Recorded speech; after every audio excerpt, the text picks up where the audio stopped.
વડોદરાના બીલ ગામ પાસે આવેલા મઢી વિસ્તારમાં બનાવેલ કૃત્રિમ તળાવમાં ખૂબ મોટી સંખ્યામાં ગણપતિ વિસર્જન કરવામાં આવ્યા। વડોદરા મહાનગરપાલિકા દ્વારા બીલ ગામ પાસે આવેલ મઢી વિસ્તારમાં કૃત્રિમ તળાવ બનાવવામાં આવ્યું છે, જેમાં આજે વહેલી સવારથી જ બીલ ગામના આસપાસના ગામોના ગણપતિ વિસર્જન કરવામાં આવી રહ્યા છે। સાથે જ ક્રેન દ્વારા ગણપતિ વિસર્જન કરવામાં આવી રહ્યા છે। સેફટી સુરક્ષાની જો વાત કરીએ તો ખડેપગે ફાયર વિભાગ સાથે જ અટલાદરા પોલીસ સ્ટેશનના પણ ચુસ્ત બંદોબસ્ત ગોઠવવામાં આવ્યો। ગણપતિ બાપ્પા મોરિયા અગલે બરસતું જલ્દી આના નાદ સાથે વાતાવરણ ભક્તિમય બન્યું હતું અને શ્રદ્ધાળુઓએ બાપાને અશ્રુભીની વિદાય આપી હતી।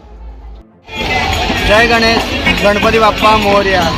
અમે આ વર્ષે ગણપતિ બાપ્પાનું વિસર્જન કરવા બીલ ગામમાં કૃત્રિમ તળાવ બનાવેલ છે, એમાં આવેલ છે। અહીંયા પોલીસ કર્મચારીઓ, પ્રેસ મીડિયા બધાનો બહુ સાથ સરકાર સાથે અમે ગણપતિ બાપ્પાનું વિસર્જન કરવા આવ્યા છે।